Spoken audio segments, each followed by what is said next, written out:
आज हम जिस विषय में बात करेंगे वो है स्वास्थ्य और आहार। आहार का हमारे स्वास्थ्य पे कितना असर है उसके बारे में कुछ बात करेंगे।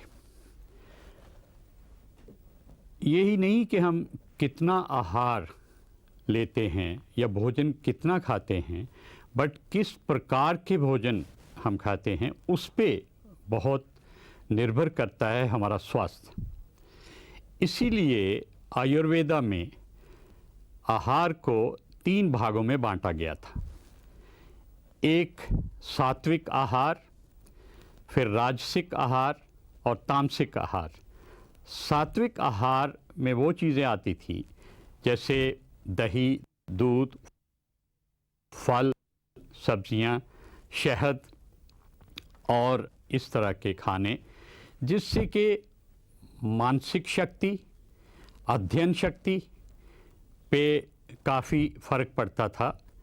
और दूसरा था राजसिक आहार, जिसमें बॉडी बिल्डिंग या सेहत को, बॉडी को बनाने वाले आहार, जैसे ज़्यादा प्रोटीन वाले मीट हैं, दालें हैं, बीन्स हैं और पनीर है, ऐसी चीज़ें हैं, वो आते थे।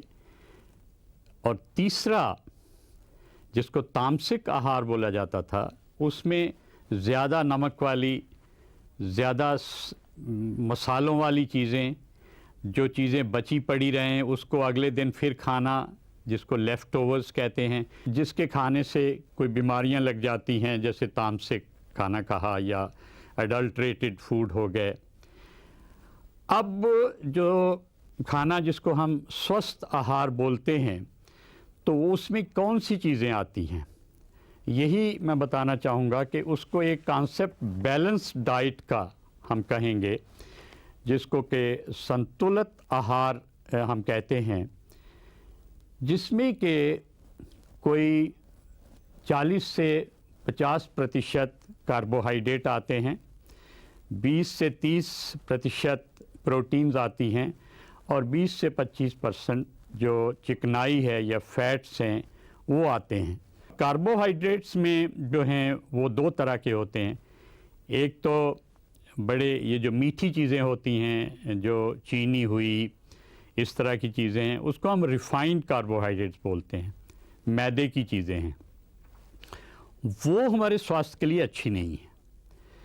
जो कॉम्प्लेक्स कार्बोहाइड्रेट्स हैं, जैसे जड़ों वाली सब्जियां हैं, बीन्स हैं, ये होल फ्रूट्स हैं, फ्रेश वेजिटेबल्स हैं, ड्राई फ्रूट्स हैं, ये सब आते हैं उसमें कॉम्प्लेक्स कार्बोहाइड्रेट्स में। तो अच्छे कार्बोहाइड्रेट का जो सेवन है वो कॉम्प्लेक्स कार्बोहाइड्रेट से आता है। प्रोटीन्स जो हैं वो दालें हैं, बाकी मांस की चीज़ें हैं, पनीर हैं, इसमें प्रोटीन्स मिल जाते हैं और ड्राई फ्रूट्स में भी काफ़ी हद तक मिल जाते हैं। ऑयल्स में मैं ये ज़रूर कहना चाहूँगा, जब हम आहार का वर्णन कर रहे हैं, तो ऑयल्स या तेल जो हैं, जो खाने के लिए हम प्रयोग करते हैं, उसमें हमें एक चीज़ ध्यान रखनी चाहिए कि जो तेल एक रूम टेम्परेचर पे जम जाते हैं वो इतना हमारे लिए अच्छे नहीं होते हैं, वो हानिकारक होते हैं। दूसरे तेल जो हैं, जो जमते नहीं हैं, वो लिक्विड ही रहते हैं, जैसे सरसों का तेल है, मूंगफली का तेल है, तिल का तेल है, ये ऑलिव ऑयल हैं, ये सब जो हैं ये खाने के लिए अच्छे रहते हैं, कुकिंग मीडिया के लिए भी, और वैसे भी खाने में कहीं इस्तेमाल इसको कर सकते हैं, क्योंकि इनमें जो है जो लाभदायक फैटी एसिड्स होते हैं, जिसको पूफा पॉली अनसैचुरेटेड फैटी एसिड्स और मोनो अनसैचुरेटेड फैटी एसिड्स, ये शब्द प्रयोग करना चाहूँगा क्योंकि ये आजकल काफ़ी प्रचलित हैं।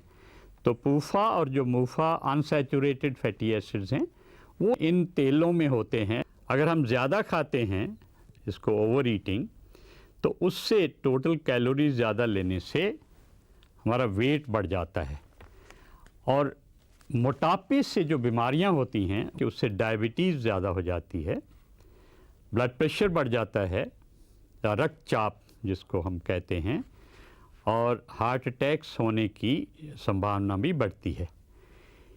हाई कोलेस्ट्रॉल या बॉडी में ज़्यादा कोलेस्ट्रॉल का होना जो है वो बहुत आजकल गंभीर समस्या एक बन गई है। अगर हमें ये पता लग जाए कि ज़्यादा खाने से ये सब चीज़ें होती हैं, तो कोलेस्ट्रॉल को भी नीचे लाने के लिए सबसे पहले हम लोग फिर मोटापे को नीचे लाते हैं। आखिर में मोटापे से मैं ये कहना चाहूँगा कि जो जोड़ों की बीमारियाँ होती हैं, आर्थराइटिस, वो भी बहुत कॉमन होता है। विटामिन्स जो हैं वो भी काफ़ी एक ज़रूरी अंग है हमारे संतुलित आहार का, और वो मिलती हैं हमें, जैसे विटामिन ए, डी और ई है, वो दूध और दूध के प्रिपरेशंस में मिलती हैं। और जो वाटर सॉल्युबल जिसको बोलते हैं बी कॉम्प्लेक्स है, वो सब सब्जियों में, फ्रूट्स में, नट्स में, इनमें सब मिलती हैं। इनका एक बहुत योगदान है हमारे खाने में, क्योंकि ये बहुत ज़रूरी हैं विटामिन्स, और इनको जितना हम कुदरती भोजन में ले सकें वो अच्छा रहता है, बजाय कि कैप्सूल या टैबलेट फॉर्म में लेने के। एक सामान्य व्यक्ति में तो खाने से ही, भोजन से, जो हमारा आहार है उसी से हमें ये सब चीज़ें लेनी चाहिए। एक कोलेस्ट्रॉल के बारे में जो गलतफहमी है वो भी मैं ज़रा बताना चाहूँगा कि आम लोग ये सोचते हैं कि बादाम हैं और काजू है और पिस्ता है और अखरोट हैं, वो नहीं लेने चाहिए क्योंकि उसमें बहुत कोलेस्ट्रॉल होता है। ये बात मैं साफ़ कर देना चाहता हूँ कि नट्स में, फ्रूट्स में, वेजिटेबल्स में कोलेस्ट्रॉल नहीं होता है। जो सबसे ज़्यादा कोलेस्ट्रॉल वाली चीज़ें हैं वो ऑर्गन मीट है, जैसे ब्रेन है, लिवर है, किडनीज़ हैं, और ये चीज़ें हैं, और दूध हैं, दूध के प्रोडक्ट्स हैं, इनमें होता है। अब थोड़ा सा मैं ज़िक्र कर दूं अल्कोहल के बारे में, क्योंकि वो भी एक आहार का एक अंग बन गया है बहुत लोगों के लिए। उसके फिर नुकसान ही नुकसान हैं। वज़न बढ़ता है, ब्लड प्रेशर बढ़ता है, लिवर या जिगर की प्रॉब्लम होती है, थिंकिंग पावर कम होती है। कुछ शब्द मैं चाय के बारे में भी कहूँगा, क्योंकि हमारे देश में बहुत लोग चाय पीते हैं और इसको एक किस्म का नेशनल ड्रिंक समझा जाता है। उसके फ़ायदे भी हैं चाय के बहुत। उसमें जो फ्लेविनाइड्स होते हैं वो एंटीऑक्सीडेंट के तौर से काम करते हैं, तो इसलिए यदि ज़्यादा चीनी और ज़्यादा दूध नहीं डाला जाए तो चाय काफ़ी हद तक सेहत के लिए, हमारे स्वास्थ्य के लिए लाभदायक है। संतुलित आहार लेने से हमारा स्वास्थ्य काफ़ी हद तक बरकरार रह सकता है और बहुत सी बीमारियों को हम उनकी रोकथाम कर सकते हैं। और यदि कोई बीमारी हो भी जाए और अगर हमारा आहार संतुलित हो, सब चीज़ें हों, तो उस बीमारी से छुटकारा पाने की, रिकवरी की जो प्रोसेस है, उसमें बहुत शीघ्रता आ सकती है।